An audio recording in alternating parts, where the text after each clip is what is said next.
안녕하십니까. 저는 학부모 영양교육 강사 박남수옥입니다. 이번 시간에는 건강과 안전을 지키는 좋은 습관에 대해서 알아보겠습니다. 유아는 발달 특성상 호기심과 탐구심이 왕성하여 또 자기중심적인 사고로 인하여 상황 판단 능력이나 결과를 예측할 수 없어서 사고로 이어지는 경우가 많습니다. 그래서 유아는 7세 이전의 사고는 부모의 책임이란 말도 있듯이 유아는 위험한 곳에서 절대 혼자 두면 안 되겠습니다. 오늘의 순서를 한번 살펴보겠습니다. 1. 안전교육의 개념. 2. 일상생활 속 건강지키기. 3. 사고 발생 장소별 안전사고율. 4. 유아 교통사고 현황. 5. 우리 아이에게 교육해 주세요. 이런 순서로 알아보겠습니다. 먼저 안전교육의 개념을 보면은 먼저 안전교육의 개념은 사고 위험을 사전에 방지하고 사고 피해를 줄이기 위한 방법을 알려주는 교육이며 사고를 예방하는 데 필요한 지식, 기술, 태도를 형성하도록 도움을 주는 교육이며 예방적인 개념을 강조하는 교육이 안전교육의 개념이 되겠습니다.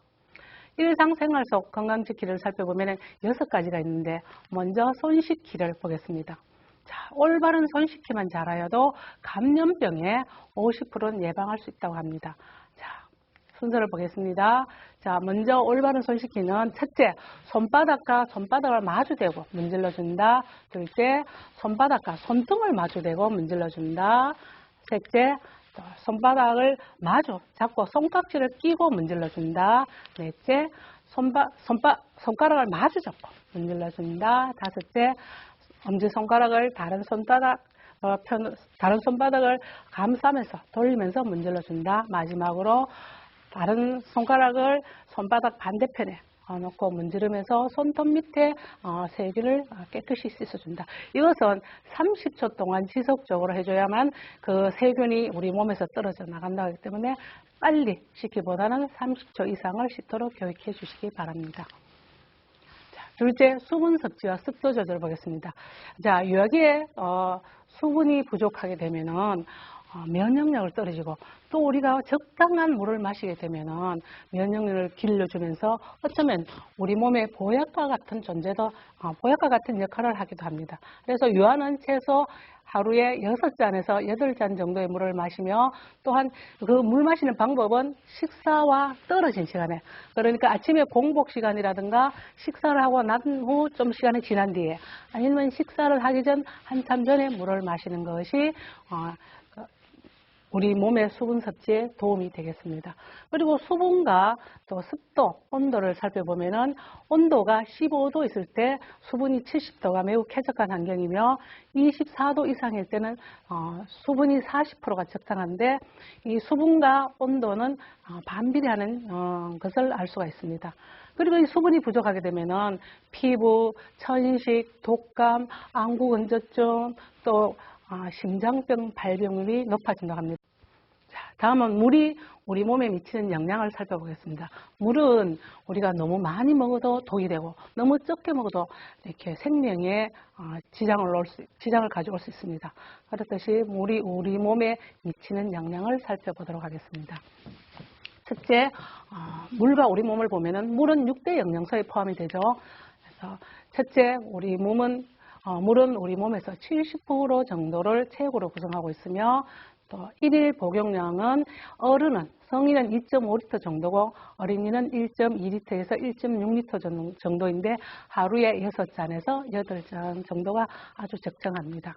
그리고 여기서 살펴보면은 80세, 우리가 생명이 80세 기준으로 본다면은 약 73톤의 물을 섭취한다고 합니다. 그래서 물이 정말 우리 몸에서 많은 영향을 미친다는 사실을 알 수 있습니다. 30초에 물을 섭취한 후 30초 후에는 혈액에 도달하고 1분 후에는 뇌조직과 생식기에 도달하며 10분 후에는 피부에 도달하고 20분 후면 장기에 도달하고 30분 정도 후면은 우리 몸 전체에, 인체 모든 곳에 도달해서 직접적인 영향을 미친다고 합니다. 그러면 물이 부족하면 어떻게 될까요? 아까도 말씀드렸지만 물이 너무 많이 과잉 섭취해도 몸에 미치는 영향이 아주 안 좋고 물을 또 부족해도 생명에 지장을 줄 수 있습니다. 우리가 수분이 우리 몸에서 2에서 3%가 부족하면 갈증이 일어나고 4%가 부족하면 소변량이 줄고 5%가 부족하면 혼수 상태가 온대요. 그런데 7%가 부족하면 목숨도 잃을 수 있습니다. 그런데 반대로 물을 많이 먹게 되면 가다 복용을 하게 되면 또 굉장히 죽음에 이를 수 있습니다. 우리나라에 있었던 일은 아니지만 2007년 새아이 엄마가 물마시기 대회에서 1등을 하였어요.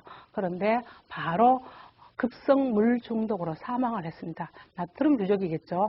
그래서 물은 너무 많이 마셔도 안 되고 너무 적게 마셔도 안 되고 적당하게 마셔주면은 물은 우리 몸에서 보약 같은 역할을 한다고 합니다. 그래서 우리 어머니께서 자녀를 적정하게 또 올바른 물 마시기를 지도하시면은 굉장히 건강하게 살 수 있겠습니다.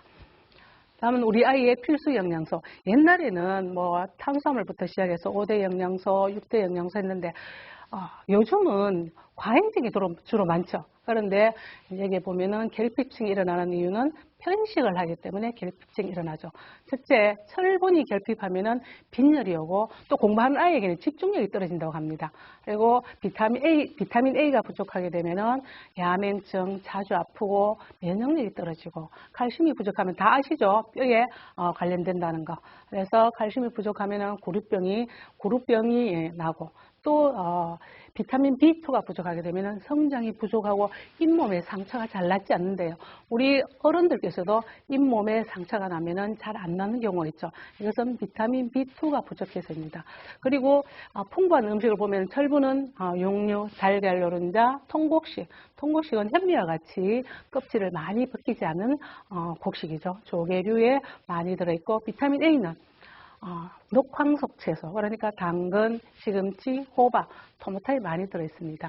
자, 칼슘은 다 아시죠? 유제품과 해조류에 많이 들어있고 비타민 B2는 콩류와 생선에 많이 들어있어서 우리 아이에게 골고루 음식을 섭취해서 건강하게 자랄 수 있도록 잘 지도하시기 바랍니다. 다음은 우리 아이의 아토피 피부염에 대해서 알아보겠습니다. 먼저 악화 요인과 완화 요인이 있는데 완화 요인을 보도록 하겠습니다. 완화 요인은 목욕할 때 비누기를 충분히 제거해 주시면 좋겠고 또한 옷에 세제 찌꺼기가 남지 않아야 되겠습니다. 그래서 우리가 세탁한 옷이라도 탈수가 끝났지만 어린아이 옷은 한 2번 정도 헹궈서 넣으시면 좋겠습니다. 화학 섬유보다는 면제품을 사용하고 애완동물이나 털 카펫을 피해 주십시오. 그리고 목욕을 하고 난 뒤에는 3분 이내에 보습제를 충분히 발라주시는 것이 도움이 되겠습니다. 우리 아이의 복통을 살펴보면은 아이는 이렇게 좀 스트레스를 받거나 밥이 먹기 싫거나 자기가 하기 싫은 일이 있을 때는 배 아프다는 핑계를 잘 대는데 그러니 하고 넘기시면 안 되겠습니다. 그래서 여기서 반드시 병원에 가야 될 복통을 한번 살펴보겠습니다. 그 아픈데도 쇼크의 증상이 있거나 흉통 또한 우리가 장염이나 설사가 있을 때는 탈수 증상이 있을 때 그리고 또 심한 복통이 있을 때 대변이 검거나 구토물에 피가 섞여 나올 때는 꼭 병원에 가셔야 되겠습니다. 자, 우리 아이의 시력 관리에 대해서 한번 보겠습니다. 자, 우리가 보통 요즘 책을 볼 때 이렇게 팔을 뻗쳐서 30cm, 40cm 정도에 대해서 책을 보라고 얘기하고 또한 조명은 이렇게 책상 위에 손그림자가 비치지 않게 하는 것이 좋습니다. TV는 요즘 가까이 가게 되면은 이렇게 수도되는 그 장치를 하시는 것이 좋겠고 또한 무엇보다도 중요한 것은 음식을 골고루 섭취하는 것이 중요하겠습니다. 또 안경을 낀 아이는 6개월마다 렌즈를 이렇게 검사해서 렌즈를 교환해 주시기 바랍니다. 자, 소아 우울증 10가지가 있는데요. 이 중에 5가지만 해당돼도 전문의와 상담이 필요하겠습니다. 자, 첫째, 아이는 보통 탐구심이 많아서 굉장히 활발한데 우울증이 있거나 또 대부분 놀이에서 관심이 없고 또 체중이 갑자기 급감하거나 잠을 잘 못 잘 때 그리고 움직임이 느리거나 짜증을 자주 낼 때 그리고 어떤 죄책감에 시달릴 때 그리고 집중력이 떨어지거나 두통, 복통을 호소하며 때에 따라서는 죽음을 자주 얘기하면 이 10가지 중에 5가지만 2주 이상이 지속되면 꼭 전문의와 상담이 필요하겠습니다. 자, 3. 장소별 안전교육을 보면은 유아기 때는 주로 집에서 생활하기 때문에 가정에서 일어나는 사고가 많습니다. 유아기의 안전사고 발생을 보면은 주로 집에서는 뭐 미끄러지고 부딪히고 전복사고 또 동물에 의한 사고 또 화상 이런 사고가 대부분인데 그 사고 예를 보면은 자, 미끄럼틀에서 이렇게 계단에서 떨어져서 치아의 탈구와 입술의 열상, 구강의 찰과상을 입고 치료를 받는 경우 또한 키즈카페에서 우리가 안전하다고 생각했는데 키즈카페에서 사고 일어납니다. 그리고 눌림이나 끼임사고 주로 현관에서 현관문이라든가 요즘은 현관문이 아니고 방문에도 굉장히 이렇게 손이 끼면은 굉장히 위험합니다. 제 친구의 아들이 어릴 때 문에 손을 끼워서 손톱 밑에 어느 정도 살이 이렇게 떨어져 나갔어요. 그래서 보통 이 피부가 이렇게 열창에 있을 때는 치료가 잘 되지만 진피부층까지 문제가 있을 때는 피부를 이식한다든가 굉장히 문제가 심각하기 때문에 이런데 완화 장치를 설치하는 것이 좋겠습니다. 그리고 아이들이 방바닥에 있는 뭐 이렇게 이물질, 머리카락이라든가 또 이 장난감 이렇게 건전지라든가 동전을 삼켜서 굉장히 위험한 상황에 놓일 수가 있습니다. 제 이제 친척 중에서 아이가 어릴 때 동전을 삼켰는데 갑자기 폐색증 막 새카맣게 막 넘어갔어요. 그래서 당황해서 어떻게 할 수가 없어서 아이를 어깨에 거꾸로 들쳐먹고 막 뛰어서 병원을 가는데 갑자기 아이가 확 하면서 그 동전이 튀어나온 적이 있었는데 그래서 이것은 굉장히 위험한 사고로 이렇게 이어질 수 있기 때문에 우리가 미연에 방지하고 바닥에 아이가 먹어서 안 되는 것은 꼭 다 치우고 청결을 유지하시기 바랍니다. 3. 사고 유형별 예방 지침을 보면은 추락사고, 질식사고, 아이가 침대가 너무 푹신해도 질식사고 일어날 수 있습니다. 그래서 아이가 될 수 있으면 천장을 보고 잠을 자도록 하며 또 아까도 말씀드렸지만 우리 가구 모퉁이에는 완충제를 부착하는 것이 좋습니다. 우리 아이 키울 때도 보면은 모든 가구가 아이의 여기 정도 올 때는 굉장히 많이 콕 찍는 것을 보면은 마음이 굉장히 애처로웠던 적이 있는데 완충제를 부착하거나 또한 서랍장에 잠금 장치를 설치하는 것이 좋습니다. 아이들은 서랍장을 계단으로 이용해서 올라가는 것은 정말 가르치지 않아도 너무 잘해요. 그래서 서랍장 위에 아이의 호기심이 가는 물건을 얹어 놓는다거나 또 딸아이들은 서랍장을 하나하나 다 열고 올라가서 옷을 내서 막 갈아입는 그런 것을 하기 때문에 서랍장 전도 사고가 나지 않도록 서랍장이 너무 가까우면은 장치를 해서 전도되지 않도록 장치를 해 주셔야 되겠습니다. 그리고 목욕, 욕조에는 항상 목욕 후에는 물을 빼 주시는 게 좋습니다. 저도 아이가 군대에 갔다 휴가를 왔는데 스파를 간 적이 있었어요. 그런데 저도 수영을 오래 해서 물에 대한 이렇게 두려움이 그렇게 많지 않은데도 제가 거기서 익수사고 날 뻔했던 적이 있었어요. 그래서 보니까 보통 그 스파의 파도는 인공물 하기 때문에 물이 한 덩어리 돼서 이렇게 전체를 움직여요. 그래서 제가 거기서 허우적대고 막 이렇게 익수사고가 날 뻔했는데 안전요원이 와서 저를 이렇게 세웠는데 그 물이 무릎까지밖에 안 왔어요. 그래서 너무 창피해서 거기서 나와서 집으로 온 적이 있었는데 아이는 절대 위험한 장소에는 혼자 두면 안 되겠습니다. 물놀이를 가도 가깝다고 해서 앉아서 지켜보면 안 되고 물놀이 할 때는 무조건 보호자가 함께 동반해서 물놀이를 하는 것이 가장 좋습니다. 사고는 잠시 잠깐 다른 판 사이에 일어날 수 있습니다. 자, 베란다 추락 사고도 굉장히 많이 일어나죠. 그래서 우리가 베란다에는 거의 놀이기구라든가 베란다에는 가지 않도록 특별한 세심한 교육이 필요하겠습니다. 네 번째, 사고 유형별 예방 지침을 보겠습니다.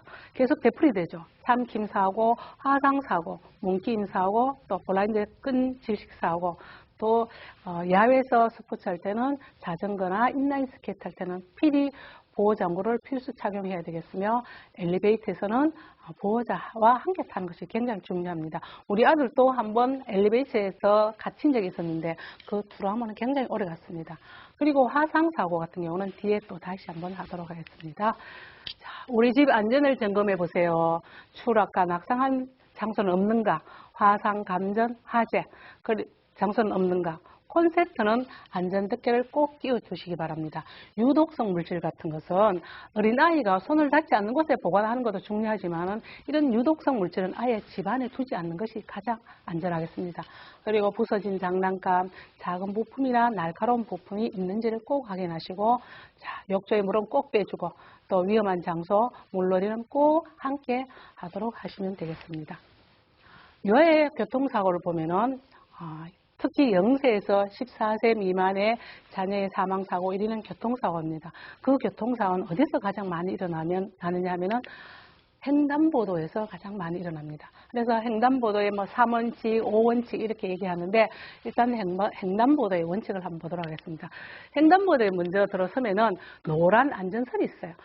특히 코너에서는 조심해야 되겠습니다. 노란 안전선이 도로가에도 있고 인도 안쪽에도 있습니다. 그래서 어린아이는 도로가의 노란 안전선보다는 인도 쪽에 있는 노란 안전선을 지키도록 하고, 또한 이 코너에 있는 것은 차가 이렇게 감고 지나가면 특히 트레일러나 큰 트럭일 때는 굉장히 위험하기 때문에 코너에서는 무조건 안쪽 인도선에 있는 노란 선을 지키도록 교육하시면 좋겠습니다.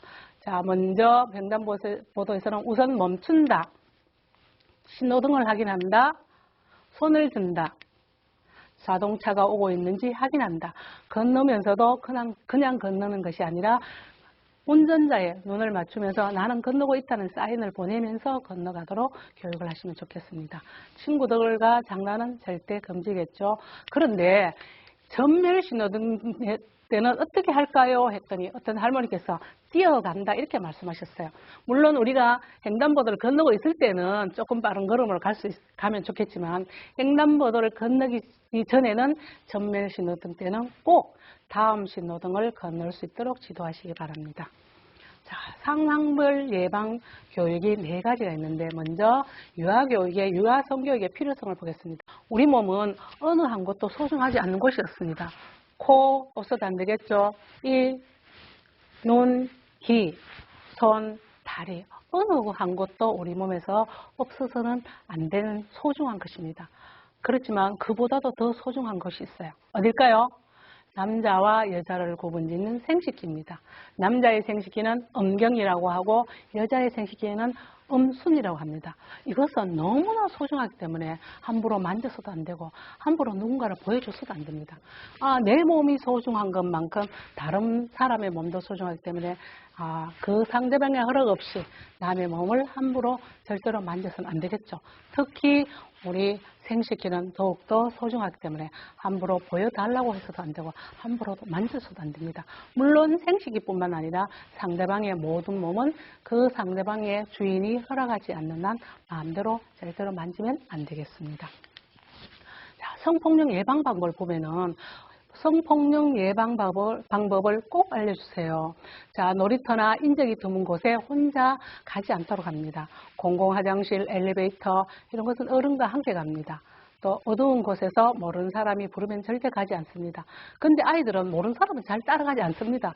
그런데 아는 사람도 조심을 시켜야 됩니다. 전에 유괴사고 일어난 그 예를 보면은 이웃집에 있는 아가씨, 그러니까 언니아가 너무너무 우리 아이를 이뻐했어요. 이뻐하고 가면서 이뻐하고 오면서 이뻐하고 세월이 많이 지나다 보니까 너무너무 익숙한 사이가 됐는데 어느 날 우리 아이가 사라졌어요. 그래서 사람들의 얘기를 들어보니까 그 아가씨가 우리 아이를 데려갔대요. 데려갔는데 가만히 생각해 보니까 그 아가씨가 어디 사는 누구인지 전혀 모르겠는 거예요. 그래서 많은 시간이 지났는데도 그 아이를 찾을 수가 없었어요. 없었는데 어쩌면 영원히 돌려주지 않겠다는 생각이 들었습니다. 그래서 모르는 사람도 중요하지만 아는 사람도 함부로 따라가지 않도록 꼭 교육하시기 바랍니다. 그리고 초등학교나 유아의 성교육을 가보면은 내가 성폭력 피해를 입었는데도 성폭력 피해를 입었는지, 내가 성폭력을 가해자가 됐는데도 내가 가해자인지를 전혀 모르고 있어요. 왜냐하면은 내가 기분 좋은 접촉과 기분 나쁜 접촉에 대해서 잘 교육을 받지 않아서 그렇습니다. 그래서 기분 나쁜 접촉과 기분 좋은 접촉을 꼭 말해 주시고, 또 저녁에 퇴근해서 아니면 저녁에 다 이제 일과가 끝난 뒤에 아이하고 얘기를 나눕니다.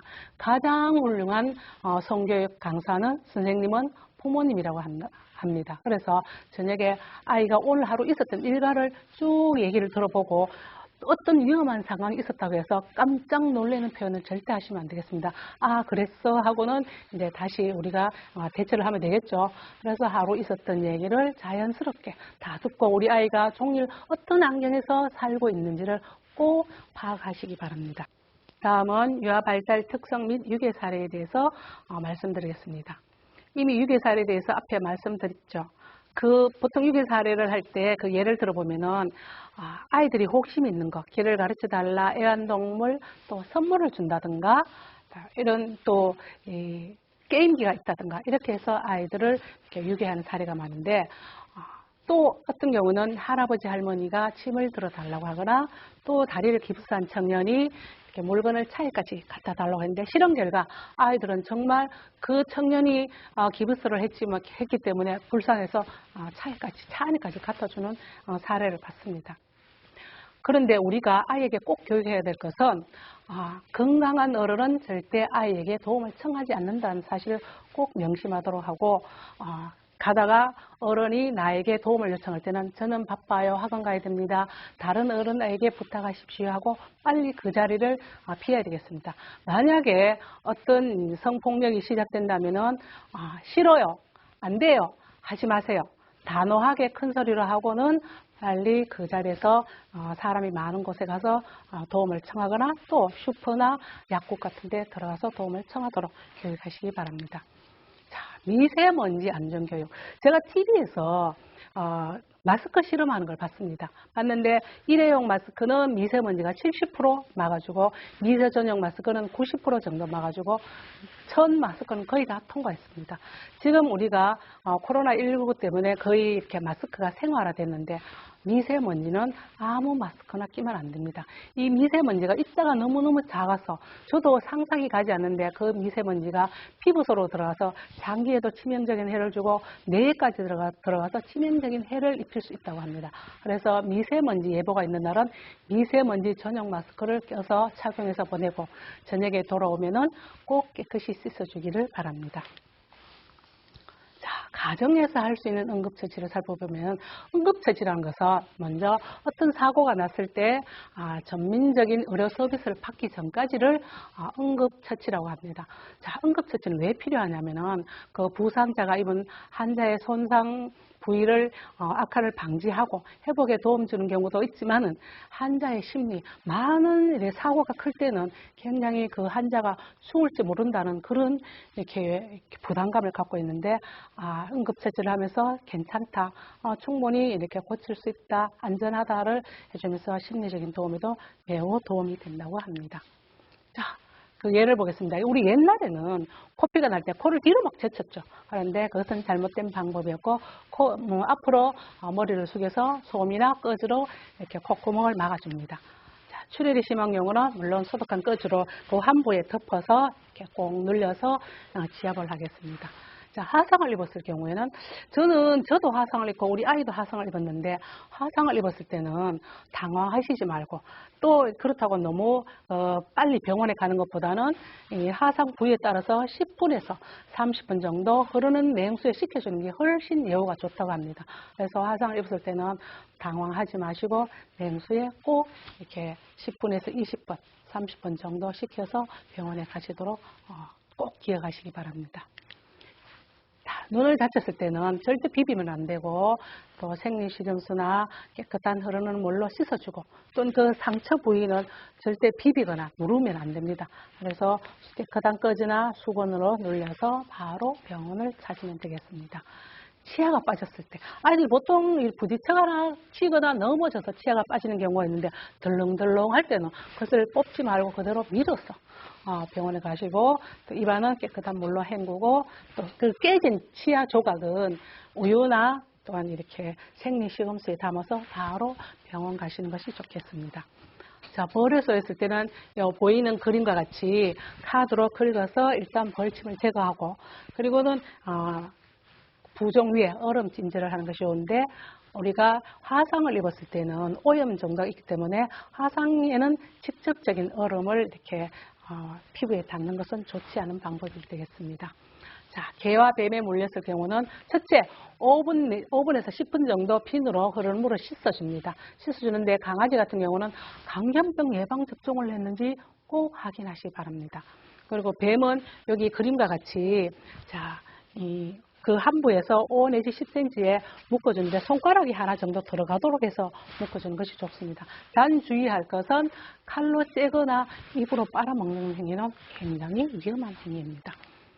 자, 발목이 삐었을 때 이 장면이 나오면 저는 우리 아이 생각이 나요. 우리 아이가 굉장히 운동을 좋아하는데 허구한 날 이렇게 발을 잘 삐어서 왔어요. 그런데 그 아이가 엄살도 심하고 겁도 많아요. 그래서 제가 이게 발을 삐었는지 골절이 된지 맨날 판단을 잘 못할 정도로 엄살을 심해서 항상 정형외과 가서 엑스선 촬영을 하고 그 뒤에 치료를 이렇게 선택해서 했습니다. 네, 마지막으로 우리 아이에게 교육해 주세요. 첫째, 안전한 보행. 그래서 횡단보도에서는 횡단보도 원칙을 지키고 또 노란 안전선. 그래서 코너에서는 바깥에 차도보다는 인도 쪽에 있는 노란 안전선을 꼭 지키도록 교육을 하시고 또 주정차 앞뒤에는 절대 놀지 않도록 교육하십시오. 어른들도 주차를 도와줄 때 정면에 앞이나 뒤에 서시면은 뭐 운전자의 운전 미숙이나 급발진으로 해서 큰 사고를 입을 수 있기 때문에 차의 정면에 앞뒤는 삼가해 주시기 바랍니다. 통학로는 다니던 안전한 길을 이용하고 또 대중교통이나 승용차를 이용할 때는 기본 안전수칙을 잘 지도해 주시며 또 아이들에게 단추나 지퍼가 있는 옷을 권하고 됐으면 끈이 긴 옷이라든가 가방을 됐으면은 애들에게 착용하지 않도록 해 주십시오. 버스에 내리거나 차에 내렸을 때 그 끈으로 인해서 위험한 사고로 이어질 수가 있습니다. 그리고 야간이나 눈비가 올 때는 눈에 잘 띄는 옷을 착용하도록 하고 또한 자전거나 인라인 스케이트 탈 때는 보호장구를 착용을 필수로 하고 낯선 사람도 위험하지만 아는 사람도 위험하죠. 또 우리 유아에게는 부모의 전화번호, 동네 이름 정도는 꼭 외우도록 지도하시고 또 놀이터와 공원 화장실, 또 식당 화장실을 갈 때는 보호자와 함께 친구와 함께 가도록 꼭 잘 지도하시기 바랍니다. 네, 이제 마무리를 하도록 하겠습니다. 3살 버릇이 8까지 간다는 속담은 우리 유아 시절의 습관이 평생을 간다는 아주 좋은 표현이 되겠습니다. 저는 남매를 뒀는데 위로 누나, 밑으로는 남동생인데 1살 차이입니다. 연년생인데도 아주 따라하기를 좋아했습니다. 누나가 빨간 구두를 신으면 자기도 빨간 구두를 신어야 되고 누나가 머리를 묶게 되면 자기도 머리를 묶어야 되고 누나가 밥을 먹다가 자기는 아주 밥을 맛있게 먹다가도 누나가 그만 먹어 맛없어 하면은 그대로 숟가락을 놓고 따라하기를 했습니다. 그러면은 1살 차이인 누나를 따라하는데 부모님을 따라하는 것은 두말할 것도 없죠. 그래서 부모는 자녀의 거울이라는 말이 있습니다. 그래서 아이와 약속은 반드시 지키고 또 부모님이 규칙을 정하면은 꼭 이렇게 귀찮더라도 빨리빨리 대충 하시지 말고 꼭 지키시기 바랍니다. 유아 시절에 좋은 습관은 어른이 되어서도 건강을 지키는데 매우 도움이 되겠습니다. 네, 이상 마치도록 하겠습니다. 감사합니다.